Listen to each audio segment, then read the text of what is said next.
Oke, gas. Teman-teman Apanya dia? Oke, gas. Ya. Jangan bawa politik lah, Pencet woi. aja. Oke. Terima kasih atas ini Uni. Bentar. Oke. Oke, gas. Ya. Oke, terima kasih Masa banyak. gue kuliah?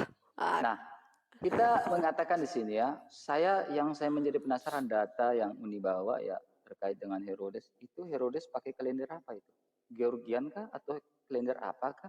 Sehingga Uni berkata ada gap antara kelahiran dan juga itu. Itu saya rasa mengganjal. Saya mungkin Uni bisa menjelaskan gitu ya, karena Uni yang membawa pernyataan itu. Kemudian poin keduanya, Uni membawa sebuah pernyataan dari William Barclay. Ya. Kalau William Barclay. Nah, harusnya yang saya inginkan adalah Uni kalau kita membuat sebuah makalah atau skripsi atau sebuah tesis, tentunya ada yang namanya footnote ya, footnote. Nah, kalau berbicara tentang footnote, nah Uni tentunya bilang halaman berapa, catatan kakinya berapa. Ya, itu yang saya butuhkan Uni, supaya saya menjadi catatan saya juga. Kemudian ada korelasi apa? Kalau bisa bicara footnote berarti ada korek nggak? Ada korelasi nggak dengan pernyataan Alkitab? Nah, kalau dari William Barclay, ya sampaikan di situ secara mendetail. Sehingga kita bisa terarah diskusi kita. Kemudian Uni membawakan tentang masalah kutub. Nah, kalau bicara tentang kutub ini, nanti saya mengambil waktu khusus dengan Uni Rifa. Kita membicarakan tentang terkutuklah orang di atas kayu salib, Galatia pasal 3. Nah, ini yang kita membahasnya itu lebih khusus dan lebih rinci lagi Uni Rifa ya. Kemudian bukti bahwa Yesus itu disalibkan ya. Saya tipis-tipis saja. Nah, ada sebuah pernyataan nih, Uni Rifa. Bukti bahwa Yesus Kristus disalibkan. Ketika Yesus Kristus bangkit dari kematian pada hari ketiga, dia menampakkan diri kepada murid-muridnya di sini. Nah, kemudian ada seorang yang bernama Thomas. Nih, ada seorang yang bernama Thomas. Maka kata-kata muridnya, kata yang lain itu kepadanya, kami telah melihat Tuhan. Tetapi Thomas berkata, sebelum aku melihat bekas paku pada tangannya, dan sebelum aku mencucukkan jariku ke dalam bekas paku itu, dan mencucukkan tanganku ke dalam lambungnya, sekali-sekali aku tidak percaya. Kemudian kalau kita baca sampai akhir nih, kita baca. Nih, Thomas menjawab, ya Tuhanku dan Allahku. Nih. Kemudian ia berkata, ayat 27 kepada Thomas, taruhlah jarimu, kata Yesus nih. Taruhlah jarimu di sini dan lihatlah tanganku. Ulurkanlah tanganmu dan cucukkanlah ke dalam lambungku. Dan janganlah engkau tidak percaya lagi, Thomas. Melainkan percayalah. Thomas menjawab, dia, ya Tuhanku dan Allah. Nah, ini bukti bahwa yang disalibkan itu adalah Yesus. Karena Yesus menunjukkan bekas pakunya setelah dia bangkit. Kemudian Yesus menunjukkan jarinya, Thomas menunjukkan jarinya ke lambungnya, mencucuk. Itu poin pertama. Poin keduanya, kalau kita melihat bahwa benarkah, siapa saksinya? Itu pertanyaan dari Uni. Siapa saksinya? Ada banyak saksi. Orang Katolik, tradisi Katolik Roma mengatakan dengan tegas, Mater Dolorosa, bunda yang berduka. Ada banyak perempuan yang ada pada saat itu di bawah kaki salib Yesus. Dan juga ada saudara-saudaranya. Ada juga yang lain-lainnya. Ada juga Nikodemus, seorang ahli Taurat, bukti saksi. Nikodemus, seorang ahli Taurat, mengatakan bahwa Nikodemus yang membawa dan juga itu membawa Yesus ke kuburnya. Karena hari Paskah, ada Paskah kecil, Sabat kecil, ada Sabat besar pada saat kematian itu. Dan mereka cepat-cepat membawa karena besok ada Sabat kecil dan dilanjutkan dengan Sabat besar. Nah, Nikodemus membawa mayat Yesus ke kubur. Bukti bahwa Yesus mati di atas kayu salib. Dan Nikodemus orang yang sangat mengenal Yesus. Dalam Yohanes pasal 3 bahkan sudah bercakap-cakap dengan Yesus. Dia tahu yang dia gendong itu adalah Yesus yang disebut Kristus, orang Nazaret. Kemudian memang kita di sini berbicara tentang Anisa. Oke lah, kita bahas soal Alkitab ya. Kemudian apalagi banyak sekali pertanyaan Uni ini. Aduh, saya catat ini. Masalah gelar Uni, masalah gelar. Oh nah, iya, masalah gelar ya. Ya, ada hubungan ini Uni. Masalah gelar ini ada hubungan. Kenapa Isa disebut gelar Al-Masih? Yesus punya gelar sebagai raja, sebagai ini. Apakah punya latar belakang tentang gelar ini? Tentang Al-Masih ini. Mengapa gelar itu ditujukan kepada Isa? Latar belakangnya apa ini? Kenapa harus ada gelar Al-Masih? Kenapa Yesus punya gelar Al-Masih? Ketika Uni sudah menjabarkan itu, tentunya saya juga akan menjabarkan menurut pandangan Alkitab. Nah, Kemudian kalau berkata bahwa Yesus Kristus tidak disalibkan, tentunya sangat jelas. Yesus yang orang Nazaret diperhadapkan di muka Hanas, Kayafas dan juga mahkamah yang lain. Waktu habis. Pada pemerintahan Pontius Pilatus. Terima kasih. Bentar ya.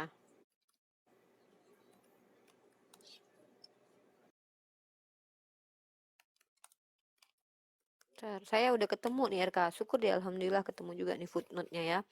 RK silakan buka buku William Barclay ini di halaman ke-10 ya. Saya akan tunjukkan informasi terkait tentang Yesus itu banyak sekali berseliweran. Nah, maka saya minta tadi dua. Saya dua pertanyaan saya itu yang harus kalau kita bicara identifikasi, kita menggunakan kaidah ilmu.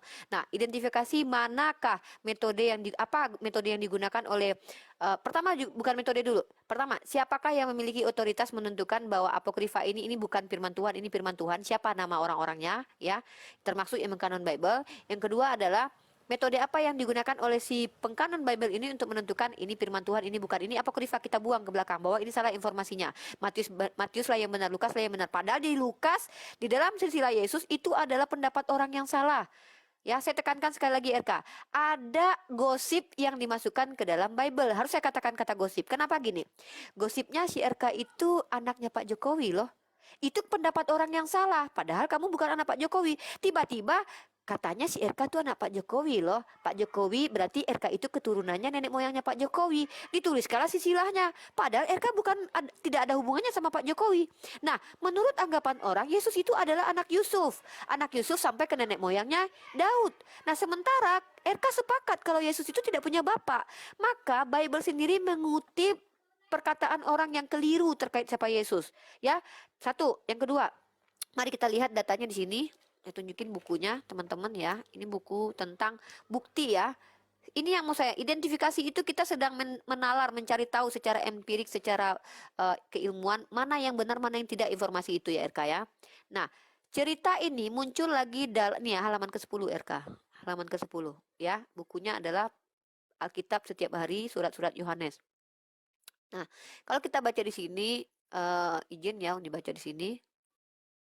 Nah, cerita ini muncul lagi dalam cerita-cerita Injil apokrif yang ditulis di bawah pengaruh pendirian ini di dalam Injil Petrus. Nah, ingat ya, Uni pengen tahu nih. Di sini dituliskan di dalam Injil Petrus yang ditulis di sekitar tahun 130 Masehi, dikatakan bahwa Yesus tidak memperlihatkan kesakitan pada waktu ia digantung di atas kayu salib, dan seruannya pada waktu itu ialah, "Kuasaku, kuasaku, mengapa engkau meninggalkan aku?" Pada saat itulah Kristus yang ilahi itu meninggalkan Yesus yang insani. Kisah Yohanes berkata lebih jauh lagi. Mereka menceritakan bahwa bahkan di Golgota Yohanes sebenarnya sedang berbicara dengan Kristus yang ilahi di dalam sebuah goa di sebelah bukit, dan bahwa Kristus itu berkata kepadanya, "Yohanes, bagi orang banyak yang berada di bawah ini di kota Yerusalem, aku sedang disalib, ditusuk dengan tombak dan bambu, dan diberi minum empedu dan cuka.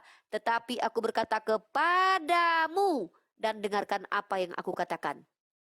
Karena itu tidak satu pun yang mereka katakan kepadaku yang menyebabkan aku menderita." Ini ada dalam kisah Yohanes 97. Ini apokrif, dibuang oleh bapak-bapak gereja. Dari mana RK tahu kalau ini yang benar ini atau ini yang salah? Bisa nggak kasih metode ke saya cara membedakan antara apokrif dengan Injil yang benar? Coba ya, kita dapat melihat betapa tersebar luasnya cara berpikir seperti ini dari surat-surat Ignatius ya. Ia menulis kepada suatu kelompok gereja-gereja di Asia Kecil yang mestinya sama. Dan RK tahu, bahkan RK sudah mengakui ya, muncul aliran dari Basilides bahwa ternyata tentang siapa Yesus itu orang berbeda-beda informasinya RK. Saya buktikan lagi di dalam bukunya ini ya. Jadi mana yang bisa kita ambil nih? Lukas saja mengambil dari anggapan orang. Masa anggapan orang dianggap benar? Silahkan RK cari buku ini. Ini sangat banyak sekali kesimpang siuran informasi terkait tentang penyaliban Yesus. Judulnya saja adalah disalibkan oleh media. Ya, ini buku ini. Kalau saya bacakan semuanya banyak. Saya akan sebutkan poin-poinnya saja ya. Ini poin-poinnya. Apa saja informasi terkait tentang Yesus yang dikritisi oleh para scholar? 1.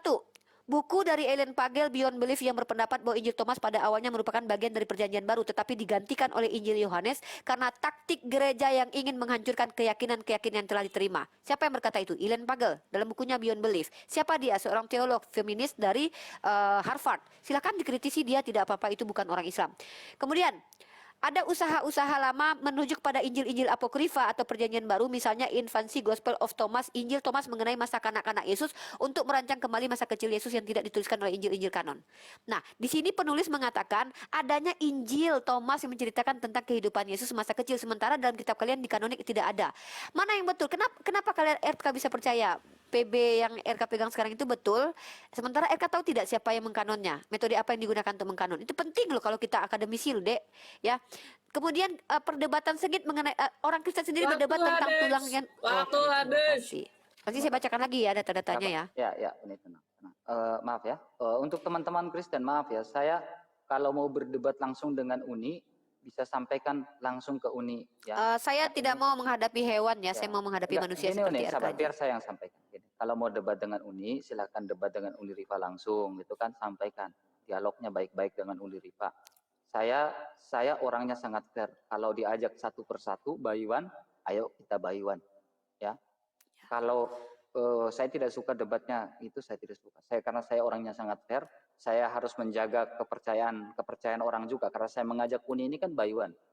Ya. Kalau mau berdebat, silakan debat dengan Uni atau dengan. Wah, alamat RK bakalan dibenci nih. Enggak. Gini. Saya orangnya siko ya, saya orangnya adil kalau dalam dialog. Ya, nanti RK dibilang terlalu baik sama kami muslim. Oke, gas. Skip yang di bawah. Udah. Kelamaan kalian. Oke, lanjut. Maaf ya teman-teman ya. Silakan. Lanjut. Saya suka debatnya Mbak Iwan. Oke, silakan lanjut. Gas, udah pencet, woi. Oke, gas. Ya, terima kasih banyak. Oke, gas. Jadi ada banyak sekali, ada 5 poin ini Uni ya. Kemudian yang saya tanyakan tadi Uni ya, terkait dengan Isa yang disebut Al-Masih ini yang. Oh ya, itu lupa lagi. Ya, kenapa lupa terus Uni? Kemudian kalau berbicara tentang bukunya William Barclay ya, saya udah baca bukunya William Barclay ketika tafsir kitab Roma, tafsir kitab Ide, saya banyak baca. Dan bahkan William Barclay dalam tafsirnya, kitab Matius, kitab Bayu, banyak menuliskan tentang Yesus yang disalibkan. Bahkan William Barclay mengakui bahwa Yesus adalah Tuhan dan Juru Selamat, Mesias, Juru Selamat yang hidup, mati di atas kayu salib dan bangkit pada hari ketiga. Nah, kenapa sampai dengan buku itu mengatakan begini? Tentunya saya ingin membacanya sampai habis, karena mungkin saya udah tua juga, tidak sanggup membaca dan juga harus membacanya sampai habis ya itu. Mungkin ada poin-poin tertentu, ada poin-poin yang lain yang mengatakan bahwa Yesus disalib. Nah, saya akan tunjukkan ya. Uni tadi mengatakan bahwa ada terkait dengan Golgota. Betul, kalau berbicara Golgota, tempat yang bernama Tengkorak, di bagian itu kalau saya lihat, saya pernah baca sebuah fakta sejarah bahwa Golgota itu ada dekat dengan sebuah gua. Dan bahkan Uni, saya tunjukkan ya, ada sebuah gua. Itu betul sekali Uni, sesuai fakta. Dan ini adalah gereja yang dibangun. Gereja yang dibangun di makam Yesus sendiri ya, makam kudus, gereja makam kudus nih. Ada bahkan gereja ini ada dibangun gereja terkait makam kudus dan lain, semuanya ada di sini. Nah, sekarang Uni, kalau Uni mengatakan bahwa ada makamnya Yesus, ya, ada makamnya Yesus, tentunya itu sangat bertolak belakang Uni dengan An-Nisa 157 yang mengatakan Isa tidak disalibkan melainkan diserupakan. Kalau Uni mengatakan bahwa Yesus itu punya makam, berarti dia mati dong. Dia mati dong di atas kayu salib. Berarti bertentangan nggak dengan An-Nisa 157? Ada makamnya dong. Nah, itu yang Uni bawakan. Kemudian kita berbicara tentang silsilah Yesus Kristus. Saya orangnya sangat fair ketika dialog. Ketika Uni berbicara tentang silsilah Yesus Kristus dalam Matius pasal 1 dan juga Lukas pasal 3, tentunya Uni juga harus bisa berani mengatakan saya punya nih silsilah tentang Isa, sehingga kita compare nih data. Kita fair-fairan. Saya buka data Matius pasal 1, saya jelaskan Lukas pasal 3, kemudian Uni juga buka silsilah tentang Yesus Kristus. Kita adil di sini. Kita adil betul-betul membuka, membedah, membaca itu. Ada nggak silsilah tentang Isa? Sehingga saya pun bisa menjelaskan Matius pasal 1. Menurut pandangan dari Al-Quran sendiri. Atau mungkin dari hadis. Ada nggak silsilah dari Isa? Karena kita bicara identifikasi. Ada nggak silsilah di situ? Kemudian berbicara tentang Golgota. Nah, kalau berbicara tentang Golgota ini adalah sebuah fakta sejarah lagi, ini. Fakta sejarah yang menyatakan bahwa Yesus yang disebut Kristus disalibkan di tempat yang namanya Golgota atau tempat tengkorak. Itu fakta sejarah. Dan Golgota pun ada. Secara geografis Golgota ada. Bahkan wisata-wisata rohani mengatakan di sana bahwa Yesus Kristus disalibkan di tempat yang namanya Golgota.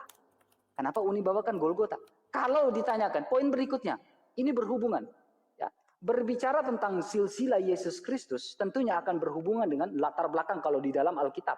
Punya latar belakang tentang gelar Kristus itu. Itu berbicara tentang silsilah. Bagaimana dengan silsilah Isa yang disebut Al-Masih? Apakah dia mempunyai gelar? Adakah latar belakang di balik sebuah silsilah? Karena bicara tentang Kristus itu gelarnya. Berbicara tentang Yehuda, Kejadian 49 ayat 10. Kita berbicarakan tentang Kristologi. Sementara Isa yang disebut Al-Masih, apakah dia mempunyai gelar Al-Masih itu punya latar belakang dari Yehuda atau tidak? Nah, ini yang saya butuh jawaban. Kemudian saya juga sangat menggelitik terkait dengan tentang Basilides. Basilides dengan tegas mengatakan yang diserupakan itu adalah Simon dari Kirene. Yesus tertawa dari kejauhan, kemudian Simon memikul salibnya. Nah, itu Simon dari Kirene. Yang saya tanyakan, kalau Basilides saja dengan tegas, di abad kedua sampai keempat pada masa Pius dan juga Hadrianus mengatakan bahwa yang tidak disalib Yesus tidak disalib melainkan diserupakan oleh Simon dari Kirene, tegas loh mereka. Nah sekarang bagaimana dengan cara pandang Al-Quran? Siapakah yang diserupakan? Adakah ketegasan dalam Al-Quran maupun hadis bahwa siapakah yang diserupakan? Mungkin saya minta jawaban di situ. Nah, itu sangat butuh juga. Nah, kalau berbicara tentang Georgian, itu kalender siapa itu? Bicara masalah Herodes, kalender siapa yang Pak dipakai? RK. Terima kasih. Oke, ada 3 poin ya. 3 poin dari RK, 2 jawaban dari saya. Saya jawaban dulu ya, Al-Masih. Terkait tentang Al-Masih itu berasal dari kata masaha, yaitu mengusap. Kalau ditanya kenapa latar belakangnya mengusap? Karena dia banyak melakukan mukjizat dengan cara mengusap. Nanti pertanyaan saya balik kepada RK, bisa dijelaskan arti mengurapi RK? Ya, artinya apa mengurapi itu? Datang dari mana kata mengurapi itu? Ya, karena ini ada korelasi. Itu artinya saya sedang mirroring. Yang kedua adalah, kenapa hanya Nabi Isa? Ya, kan Nabi Muhammad gelarnya ada 20 kadang lebih bagus daripada Nabi Isa. Setiap nabi beda-beda. Kaliullah, Kalimatullah, kemudian Kalamallah, kemudian kekasih Allah ada. Nabi Muhammad banyak. Rasulullah, kemudian nih saya kasih data. Jadi setiap nabi itu nggak mungkin harus sama juga, beda-beda juga tergantung sifat dan karakternya juga. Seperti Nabi Muhammad SAW itu bergelar Rasulullah yang adalah Al-Amin ya. Kemudian banyak, nanti saya kasih gelar Nabi Muhammad kalau memang RK butuh. Tapi saya lebih fokus biar nggak terbuang waktu ya. Saya kritisi nih, ini kita bicara sejarah loh. Saya bilang di sini informasi terkait tentang penyaliban Yesus itu banyak sekali. Yang mana yang betul? Metode apa yang digunakan para penulis kitab kalian menentukan bahwa informasi yang dalam kitab kalian itu benar atau tidak? Metodenya RK, misalnya kayak Uni nih, cara mengkanonnya adalah dengan melihat sumber dan waktunya. Kalau tahunnya lebih muda maka itu yang benar, tahunnya lebih tua itu yang salah. Nah, tolong tunjukkan itu by literasi RK. Dari mana tahunya? Oh, atau pakai Roh Kudus doang, jadi ditentukanlah, dipegang. Oh, oke, ini dari Tuhan. Oh, ini bukan, buang ke belakang. Metodenya yang dibutuhkan itu ilmu RK. Nah, sekarang saya tanya, terkait tentang Golgota Bukit Tengkorak, pertanyaan saya, kenapa RK percaya kepada Helena? Tahu nggak siapa Helena? Helena itu adalah keluarga Konstantin. Kenapa dia jadi santo? Sejak kapan dia jadi Kristen? Bisa nggak tunjukkan kepada saya apa sebab dia jadi Kristen? Sedangkan Konstantin saja tidak diceritakan kenapa dia jadi Kristen. Mereka penyembah pagan RK. Penemuan mayat Yesus bukan ditemukan oleh orang-orang yang ada kaitannya dengan Yesus. Bukan. Tapi seorang yang adalah mantan penyembah pagan bernama Helena. Yang kalau nggak salah ibunya Konstantin. Coba saya ingin tahu. Cara bagaimana lagi secara ilmiah RK kok bisa menyandarkan kepercayaan kepada Helena yang adalah konsep mereka itu pada waktu itu sibuk dengan urusan politik, membuat sebuah situs tempat supaya ramai orang ke Golgota pada waktu itu karena mereka adalah pemimpin pada waktu itu. Data apa yang RK berikan kepada saya untuk membuktikan bahwa penemuan Helena bahwa itu betul-betul tempat Yesus itu adalah kebenaran secara ilmiah? Dari mana Helena bisa tahu kalau itu makam Yesus? Memang Helena melihat kematian Yesus di situ. Dari mana Helena tahu kalau di situ tempat Yesus mati? Tolong, saya minta datanya. Ini RK ya, RK misalnya nih, RK, sorry ya saya katakan, oke bukan RK lah. Misalnya ada orang bernama CP ya, CP itu bukan cuma Christian Prince ya, ada Cepot juga bisa. CP ini mati misalnya, mati dikuburkan di sebuah lubang semut misalnya. Tiba-tiba 200 tahun ada yang bilang, aku ngaku saya menemukan tempat kuburnya si CP loh. Di 300 tahun yang kemudian bilang, si CP itu mati di lubang ayam loh. Tahu-tahu di lubang semut. Dari mana RK bisa terima bahwa si orang yang menemukan makam Yesus ini betul-betul makam Yesus? Ya, si Helena yang menemukan makam Yesus itu dan diambil kebenarannya oleh kalian, bahkan dia bergerak santa kemudian. Apa kaitan Helena dengan Yesus? Dapat Roh Kudus dia. Oh, Helena datanglah ke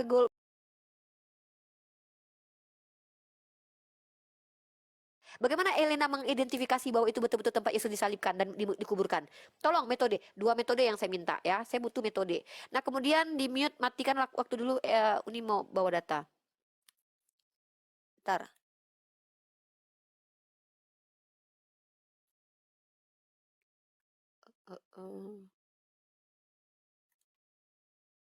Bentar ya. Oke, ini saya bawa buku ini bentar.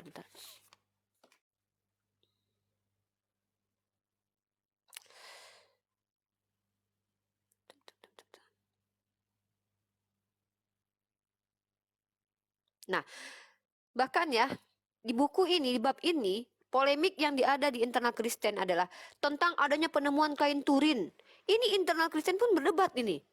Jadi ada orang-orang sok-sokan mengatakan, saya ketemu sama kain Turin. Dari mana dia tahu kalau itu punya Yesus? Sama seperti Helena tadi. Jadi ketika RK memberikan sandaran kebenaran itu dalam kitab RK itu salah besar, Dek. Jangan samakan Al-Quran dengan Bible. Seolah-olah pokoknya Al-Quran harus mirip kitab saya loh. Harus ada silsilahnya Isa baru dikatakan benar. Ya nggak bisa lah. Orang silsilah dalam kitab kalian aja adalah prasangka orang yang salah. Kenapa kami harus ikuti Al-Quran kitab kalian gitu. Sementara Al-Quran itu bukanlah karangan manusia yang bebas dengan semena-mena mengatakan, oh menurut pendapat saya Isa itu lahirnya tanggal sekian. Nggak bisa RK. Al-Quran wahyu Tuhan. Tuhan yang berhak menentukan apa yang ingin kami dengar, bukan apa yang ingin kami dengar. Tapi Tuhan yang berkehendak, apa yang ingin Tuhan dengarkan. Apa yang Tuhan ingin kami dengarkan. Nah, Tuhan ingin kami dengarkan bahwa dia tidak mati disalib. Saya tanya, satu nama murid Yesus yang menyaksikan, tadi RK tidak sebutkan. Tapi RK bawa Nikodemus lah, perempuan-perempuan lah. Lah, mana informasi dari perempuan-perempuan itu? Kenapa ditolak Injil Maria? Kenapa ditolak Injil-Injil lain? Kenapa malah diterima Markus, Matius? Kita bicara 4 Injil kanonik, Markus, Matius, Markus, Lukas. Harusnya 4 orang ini melihatkan kematian Yesus. Kalau tidak, berarti mereka bukan saksi mata kematian Yesus. 4 orang ini, penulis kitab Injil ini, Yohanes, Markus, Matius, Lukas, atau Petrus, di mana saat itu mereka? Ada nggak mereka di situ? Coba tunjukkan kepada saya. Nama satu murid Yesus. Di dalam kitab kalian ada tertulis satu murid yang berada di samping Yesus. Tapi siapa murid itu? Tunjukkan kepada saya bahwa itu Yohanes, bahwa itu Markus. Identifikasi lah. Silakan RK identifikasi. Saya tidak membahas penyalipan dulu ya, karena temanya itu berbeda. Habis. Terima kasih. Ya, Uni, sabar jangan dulu jalankan. Uni, cuma aku dan kamu di sini, Uni. Nggak ada CP, Uni. Ya. Enggak, saya kan kasih ini. Nggak usah bawa-bawa nama Bukan. orang. Nggak usah bawa-bawa. Kan CP, enak aja CP nama orang. Emang CP nama orang? Iya, maksud saya nggak usah bawa-bawa mereka. Cepot tuh cepot. Cuma Uni bicara aku tentang dan si kamu cepot. di sini, Uni. Maaf, ada obat nyamuk di sini, ada CP. Di cinta Oke, segitiga maaf ya. ini ya. Sama Trinitas kita ya. Kita ke Trinitas ya. Ya, tetap dalam satu koma ya. Oke. Iya. Kau dan aku satu. Oke, thank you ya. Oke, silakan Iya. gas. Oke. Saya akan menjelaskan dalam segi sudut pandang Alkitab, kenapa Yesus itu disebut sebagai Kristus. Nah, ini pertanyaan saya juga kepada Uni Rifa yang mungkin saya belum dapat menurut sumber atau latar belakang dari Al-Quran seperti apa. Kalau kita berbicara tentang Kristus, ini sangat panjang. Tetapi saya akan menjelaskan secara detail, secara sederhananya seperti apa. Nah, tetapi dalam sudut pandang Al-Quran, apakah ada sudut pandang dalam Al-Quran berbicara tentang Isa yang disebut Al-Masih? Ada nggak itu sudut pandangnya dalam Al-Quran yang saya tanyakan? Kemudian, kenapa saya membicarakan tentang Nikodemus?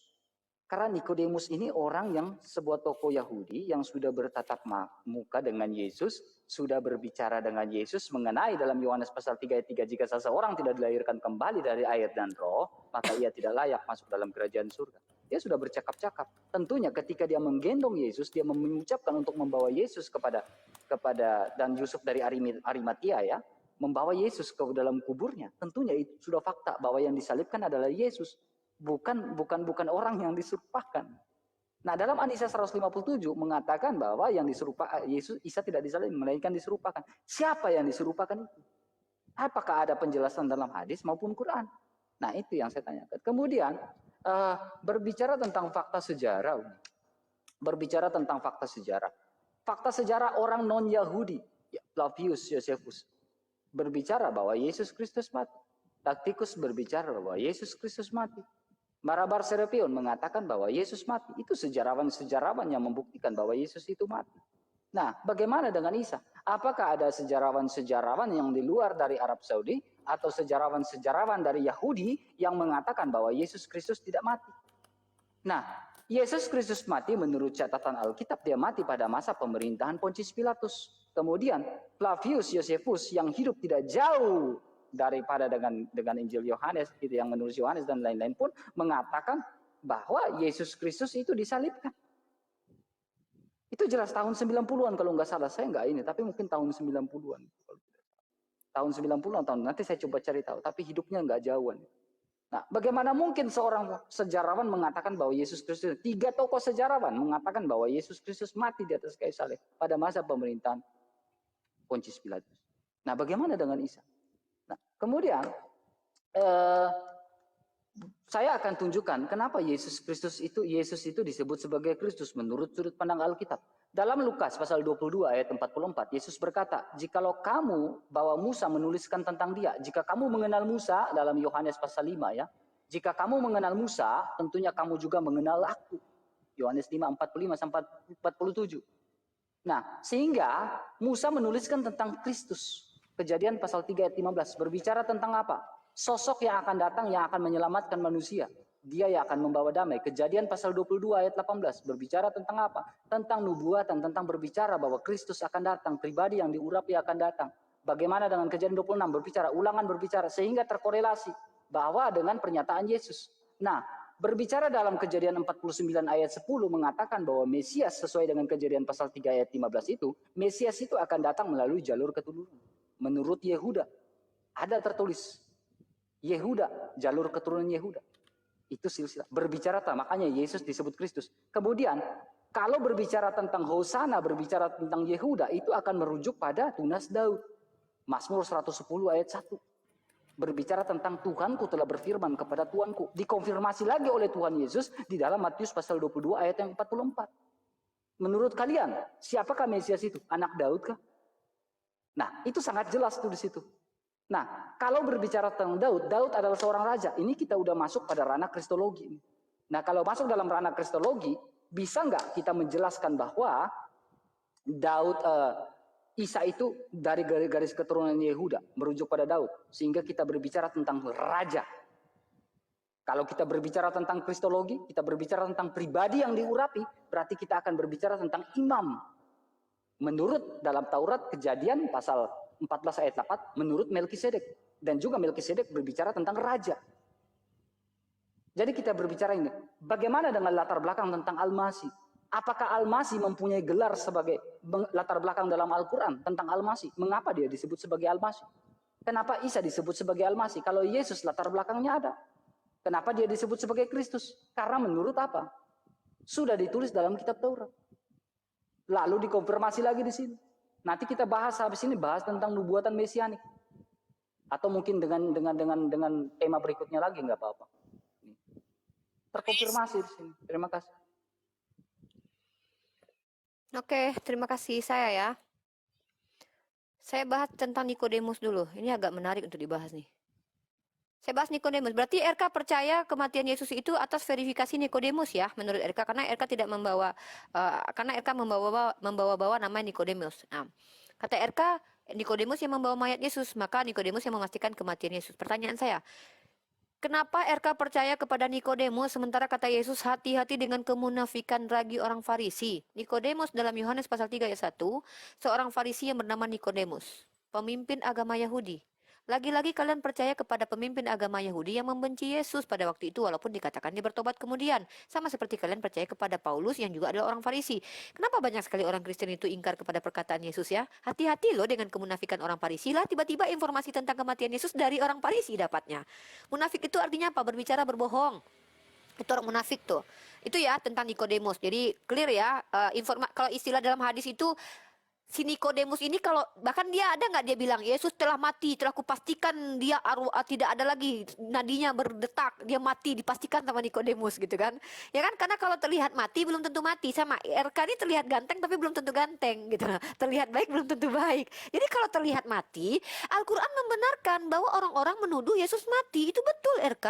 Itu kenapa Al-Qur'an luruskan bahwa dia tidak mati. Kalau kata sejarah Flavius Josephus mengatakan Yesus mati. Kredibilitasnya apa? Emang dia lihat Yesus mati? Dia kan dapat informasi yang berseliweran waktu itu.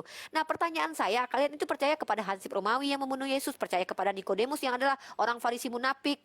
Kalian tidak percaya, tidak ada murid Yesus gitu loh. Murid Yesus mana? Yang melihat Yesus itu mati, itu diraba betul, oh dia telah mati, telah tidak ada lagi rohnya. Kemudian mari kita kuburkan dan dia tidak.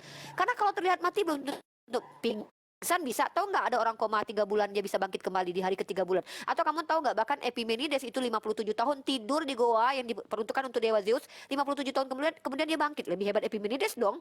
Ya, kalau kita bicara tentang kebangkitan, saya minta klaim mati ini datanya pakai verifikasi apa kan gitu. Nah, kan RK ajak saya untuk mengidentifikasi. Baik, karena RK sudah masuk ke ranah penyalipan, saya hindari tadi karena saya pikir ini tema yang berbeda, tapi RK paksa-paksa Uni sih bahas ini, terpaksa Uni counter kan. Nah, saya kenapa tidak percaya penyalipan dalam kitab kalian? Dalam kitab kalian saja, informasi tentang penyalipan itu banyak kontradiksinya. Contoh, kalau RK pakai tadi, Uni pakai kalender mana? Kalender ini, kalender... Gini loh RK, yang mengklaim bahwa Yesus itu lahir di zaman Herodes, di zaman Herodes Agung, itu kan Matius. Maka yang harus dipertanyakan, Matius pakai kalender apa? Bukan Uni, kan bukan Uni yang klaim. Nah, kenapa kok secara sejarah kita pakai kalender apa? Kok ada perbedaan 400 tahun? Itu baru RK yang jelaskan. Kok Uni harus menjelaskan kalender Gregorian kayak dipakai? Kan bukan Uni yang ngeklaim.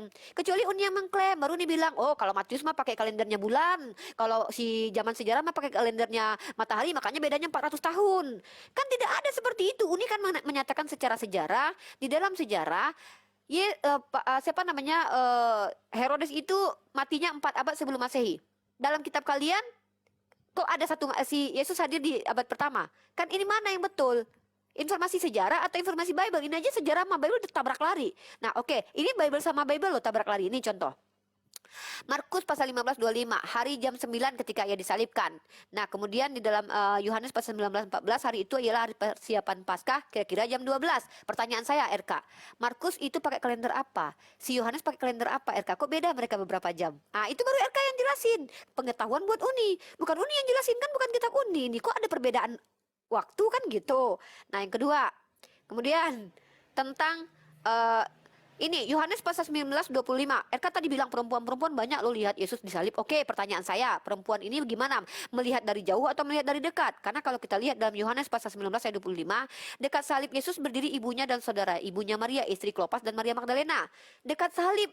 Tapi kalau kita lihat Matius pasal 27, 55, 56, dan ada di situ banyak perempuan yang melihat dari jauh. Loh, RK, tentang perempuan ini lihat atau tidak saja udah berseliweran, udah kontradiksi infonya. Mana yang betul gitu loh. Jadi RK jangan paksakan Al-Quran harus sama seperti Bible. Nggak mungkin Al-Quran itu seperti karangan manusia. Mohon maaf dekku. RK tidak menjawab. Lukas pasal 23 dek. Pertanyaan Uni ini simple banget. Udah ini aja lah jawab. Menurut pandangan orang Yesus itu adalah anak Yusuf. Pertanyaan Uni. Pandangan orang itu benar atau salah? Itu ya. Menurut anggapan orang, Yesus anak Yusuf. Pertanyaan saya, anggapan orang yang ditulis oleh Lukas itu benar atau salah? Masa gosip orang dimasukkan ke dalam kitab suci? Itu parah loh RK. Ya, gitu. Matikan waktu dulu, sisa saya 6 detik. Mati dulu. Aduh, oke. Ntar, ini saya sisa terakhir ini saya harus ini nih. Apa ini 3 detik lagi? Bentar. 3 menit. 3 menit, 3 detik. 3 menit, 3 detik. Kok 3 menit? Nah, langsung dijalankan. Matius, Markus, dan Lukas mengatakan bahwa yang membawa salib Yesus sampai ke Golgota adalah Simon. Tapi Yohanes mengatakan Yesus bawa sendiri. Mana yang betul? Jawab. Makasih. Wah, Benar. jadi punya Benar ya. kota dia. Bentar. Ini kan udah 1, 2, 3, 4, 5, 6, 7 putaran. Baterai aku dua-duanya habis. Yang satu Ya buat udah. teleponan. Boleh nggak Kita ganti pakai part 2 yang aja lain? deh, part 2. RK mau bahas tentang penyalipan kan? Kita dalami Boleh. penyalipan habis ini Part ya. 2-nya kapan? Part 2. RK kapan bisa? Aku Eh, langsung izin turun ya, Ya, Iya, ya, itu iya. closing teman-teman ya. statement aja. Nih. RK kapan kita bahas Nih. apa? Oke. eh, Assalamualaikum. Waalaikumsalam. Si nanti malam ada waktu? Jangan Eh, Uni hari ini mau bikin selesaikan buku Uni. oh siap, Eh oke. besok Boleh. besok jam segini lagi. Besok jam segini nggak apa-apa. Oke. Nggak apa-apa. Oh, Nggak di apa-apa. akun ini aja. Karena kalau nggak RK lah naik ke akun Uni lah. Gantian Kalau sama lah. saya kan aman, saya adil nih, saya sikoh nih. Iya. Saya nggak naikin Iyalah, siapa-siapa. iyalah tuh. Ya. Oke, Jadi nggak apa-apa. Kita closekan di sini. Mungkin kita lanjutkan part 2 mengenai bukti siapa Yesus. Sebenarnya saya ini, tapi nggak apa-apa. Kita lanjutkan siap. di part 2 besok pagi ya. Kita lanjutkan ini ya. Oke. Oke ya. Mungkin Uni mau closing, silakan. Ucapkan terima kasih kepada saya. Sudah tatap mata saya atau gimana, silakan. Tapi jangan di roasting lah nanti kalau Uni selesai closing Oh, nanti enggak lah, framing ya nggak boleh ya. Saya nggak kayak gitu. Oke, saya ambil poin dari diskusi kita aja ya. Saya tuh tertarik dengan ucapan RK yang mengajak saya mengidentifikasi. Teman-teman tahu arti mengidentifikasi ya. Kita menyelidiki mana informasi yang benar. Makanya saya lebih banyak untuk mempertanyakan, nih banyak nih sejarah dengan kitab suci itu kontradiksi tuh. Kitab suci dengan kitab suci kontradiksi itu. Atau metode apa yang digunakan untuk memilah-milah ini firman Tuhan atau tidak. Itu poin ya. Satu, mungkin RK catat dulu deh. Poin yang Uni lebih tekankan itu adalah satu, metode apa yang dipakai oleh bapak-bapak gereja mengkanon Bible sehingga bahwa ini benar loh bapak-bapak gereja ini Injil ini dari Tuhan, ini apokrifa kita buang. Jangan-jangan si apokrifa itu Injil yang benar loh gitu. Cara apa yang dipakai oleh bapak-bapak gereja, metodenya apa? Dan siapa orang yang punya otoritas tertinggi untuk memilah-milah ini firman Tuhan, ini bukan gitu loh. Itu hal yang sangat penting dan krusial. Itu terkait tentang ini ya, tentang Isa dan Yesus sehingga kita bisa berpijak kebenarannya di dalam Bible RK. Karena kan gini, RK itu tidak berpijak kebenarannya dalam Al-Quran. Saya tidak berpijak kebenarannya dalam Bible. Tapi kita saling mematahkan argumen satu sama lain. Saya mematahkan argumen Bible dengan mengatakan tidak mungkin Yesus disalibkan dan dimatikan. Banyak sekali ayatnya. Pertama, dia adalah wajihan di dunia wal akhirah. Secara esensi ketuhanan itu akan menghina Tuhan. Ketika Tuhan mengatakan dia mengasihi anaknya yang tunggal, dia mengasihi dan wajihan di dunia wal akhirat, tapi mematikannya dengan cara keji. Itu kontradiksi ya, kontra ini bukan apa ya namanya tuh kayak sikap, bukan maksudnya nggak kedengeran suaranya. Giliran saya ya, saya ngomong ya terakhir ya. Kan belum, ini sedikit lagi. Cepat lah, lama kali pun. Kan biasanya Kan 5 ada menit. episode 2. Ya udah. Ya intinya saya masih banyak pertanyaan kepada RK terkait Saya juga banyak. apa namanya kredibilitas yang memilah-milah Bible sama metode yang digunakan untuk bapak-bapak gereja memilah-milah Bible sehingga informasi Bible itu betul. Nah terus tadi belum dijawab tuh anggapan orang itu ya. Yang Almasih aja nggak dijawab. Udah dijawab dari kata Mas Aha. Terjauh. Iya, latar belakangnya. Nanti kita ya karena dia bermukjizat dengan kan udah dibilang. Episode 2. Saya kritikanya kalau udah selesai debat, nggak mau saling ngoceh lagi. Kalau udah selesai. Udah diselesaikan. Oke, itu saja buat umat Islam. Besok episode keduanya tentang penyalipan ya. Berarti tentang Isa dan Yesus kita sepakati kalau ini udah buat disclaimer di awal. Disclaimer ini tidak terbantah. Dulu ya. Terima kasih banyak untuk Uniriva ya. Mungkin ada beberapa saya framing. Terima gaji buat RK. Ya, saya framing sedikit nggak apa-apa ya. Walaupun Uniriva tidak sanggup menjawab beberapa pertanyaan saya ya, gak apa-apa lah. Tapi gak apa-apa lah, saya benarkan. Gak apa-apa, saya amankan itu. Uniriva ada beberapa terkait Almasih, terkait dengan lain-lain gitu kan, latar belakangnya dan lain-lain. Dan juga ada beberapa hal saya catat ya, terkait juga ini ada. Tapi saya nggak mau perpanjang lagi untuk framingnya. Tetapi saya ingin besok kan, karena besok ada lanjutan dari diskusi hari ini ya. Nah, tapi gini ya, untuk teman-teman yang mau dialog sama Uniriva mau nggak debat sama Kristen nih? Tergantung manusia apa hewan, karena Uni ada beberapa hal yang ditakuti sama. Tunggu dulu. Apa? Kasih persyaratannya. Uni takut ODGJ sama gitu. Uni sama ODGJ takut, sama guguk Uni takut. Ya Uni penakut orangnya. Kalau manusia Uni terima gitu, tapi manusianya jangan yang ODGJ. Ya, saya menjaga juga privasinya dia, teman-teman. Kalau teman-teman mau dialog sama dia, silakan buat undangan.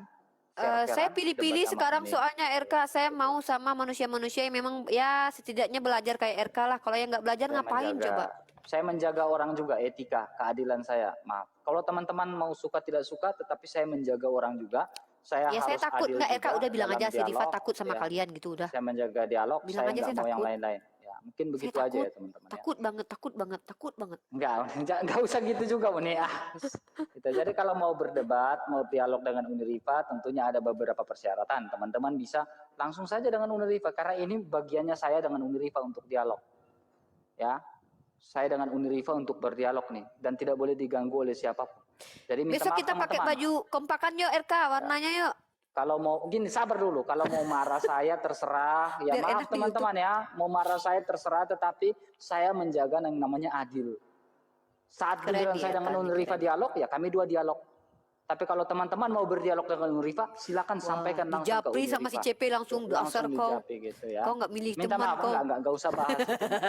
Saya orangnya adil ya. Mungkin seperti itu saja ya teman-teman ya. Ya. Mungkin seperti itu. Uniriva thank you banget. Mungkin saya Sama-sama pamit ya. juga. Mohon maaf ya kalau ada kata-kata yang salah. Teman-teman, ini untuk YouTube dong. Teman-teman yang di YouTube, besok insya Allah saya juga akan debat diskusi lagi dengan RK Kita dengan bahas tema masih masalah epidemis ya.